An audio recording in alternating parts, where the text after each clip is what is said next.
To millions of movie fans, Pierce Brosnan will always be remembered as the man who brought James Bond into a new era.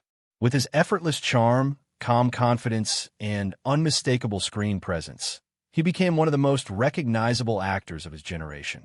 On screen, he embodied elegance and courage, portraying a hero who always seemed to have every situation under control.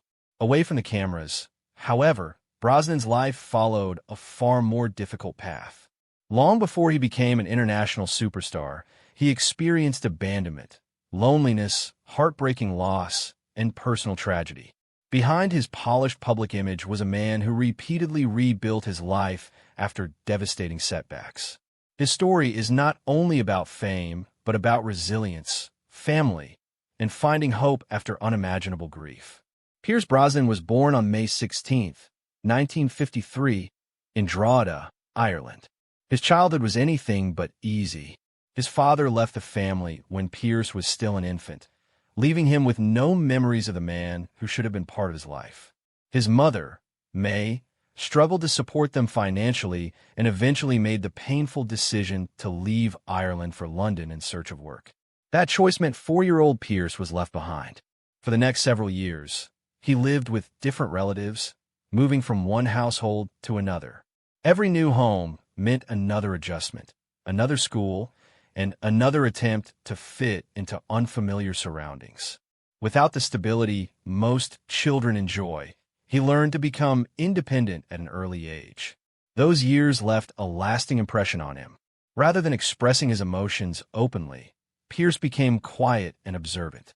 He often watched life from the sidelines, developing an imagination that would later become one of his greatest strengths as an actor. Everything changed when he was 11 years old.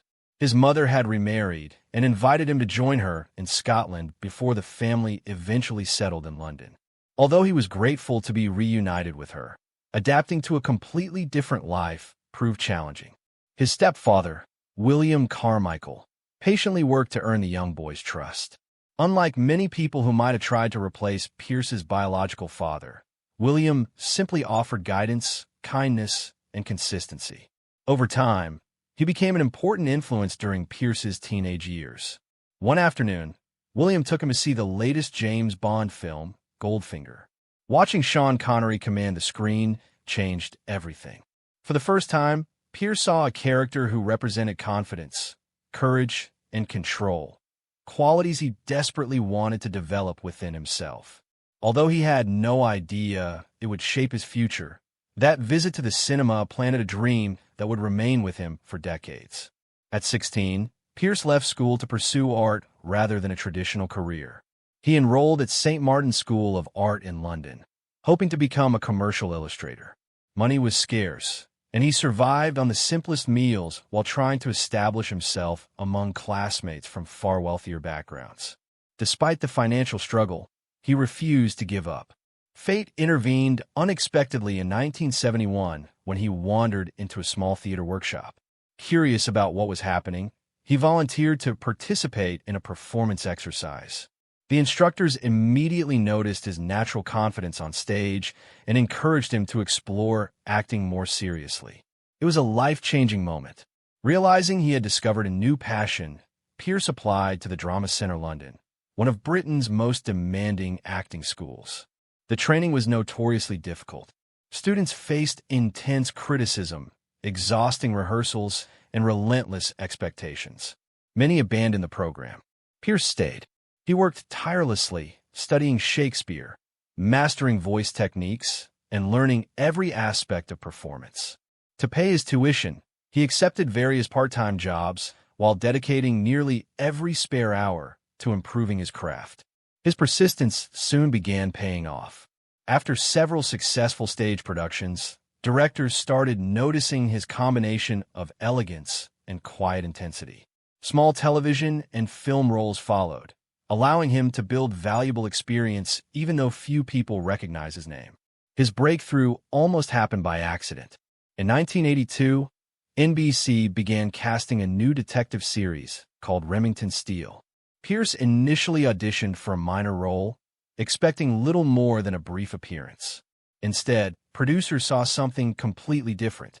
His charisma immediately stood out, convincing them to cast the relatively unknown Irish actor as the series lead. The decision surprised many television executives. At the time, American networks rarely trusted foreign actors to headline major primetime shows. More than 200 performers had auditioned. Including the situation became even more complicated when the television series was briefly revived after cancellation. That unexpected renewal prevented Brosnan from accepting the Bond role at the exact moment producers were ready to move forward.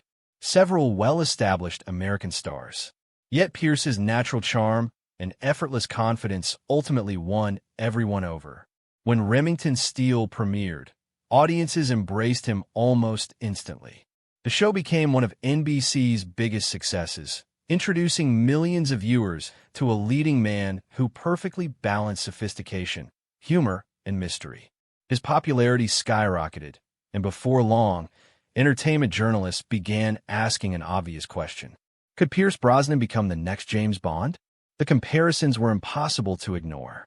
His appearance, accent, and effortless elegance reminded many viewers of Sean Connery's iconic portrayal of Agent 007. Even longtime Bond producer Albert Cubby Broccoli reportedly recognized the similarities and began considering Brosnan for the role. For Pierce, it felt like destiny. Years earlier, as a young boy sitting beside his stepfather in a movie theater, he had dreamed of becoming the world's most famous secret agent. Now, that childhood dream suddenly appeared within reach. Unfortunately, reality had other plans.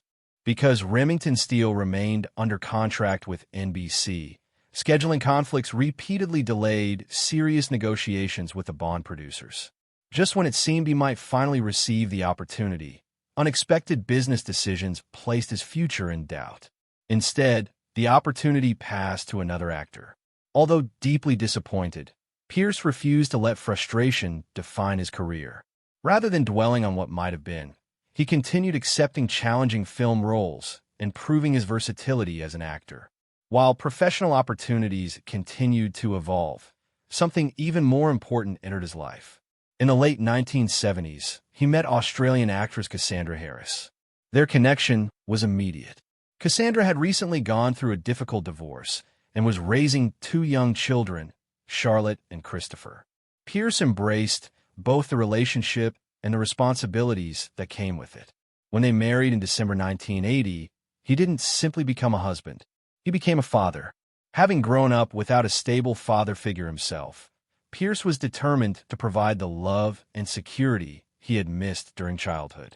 He treated Cassandra's children as his own, creating a close family built on affection rather than biology. In 1983, the couple welcomed their son, Sean, completing what seemed like a perfect family.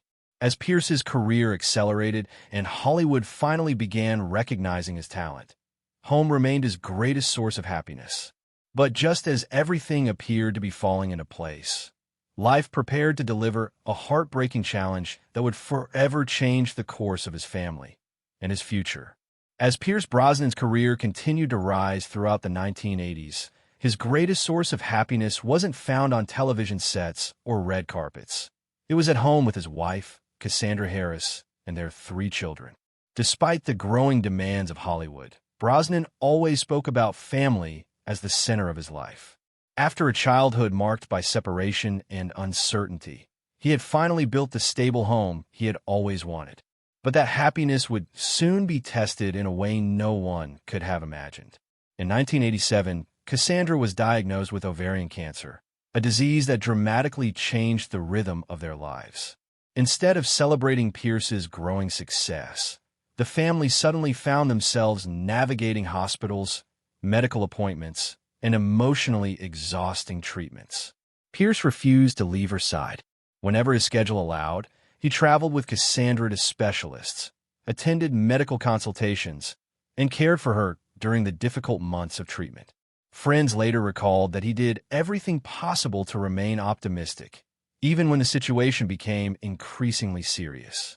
At the same time, he worked tirelessly to maintain stability for their children, shielding them from as much fear and uncertainty as he could. Professionally, Brosnan continued accepting film roles, but his priorities had changed. Every project was carefully balanced against the needs of his family. Fame mattered far less than spending meaningful time with the people he loved most. After several years of battling cancer, Cassandra Harris passed away in December 1991 at just 43 years old. The loss devastated Pierce. Not only had he lost his wife, but his children had lost the heart of their family. Those closest to him described a man overwhelmed by grief, yet determined to remain strong for his son Sean and for Charlotte and Christopher, whom he had legally adopted after their biological father died. Rather than withdrawing completely from the world, Brosnan threw himself into raising his children while slowly rebuilding his career. Acting became both a profession and a source of structure during one of the darkest periods of his life. Then, just when it seemed his lifelong dream had slipped away forever, another opportunity arrived. In 1994, the producers of the James Bond franchise were once again searching for a new actor to portray Agent 007. This time, there were no scheduling conflicts and no television contracts standing in the way. Pierce Brosnan was officially chosen as the fifth actor to play James Bond. For him, it was more than a career achievement. It was the realization of a dream that had begun decades earlier when his stepfather first introduced him to the world of Bond films. His debut, GoldenEye, 1995, became both a critical and commercial success. Audiences praised his performance for combining Sean Connery's confidence with Roger Moore's charm while bringing a fresh emotional depth to the character. The film revitalized the franchise and introduced Bond to an entirely new generation.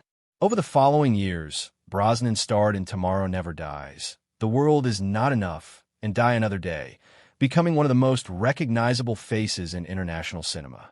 Yet despite his enormous success, he never allowed fame to define him. Colleagues consistently described him as approachable, gracious, and deeply appreciative of everyone involved in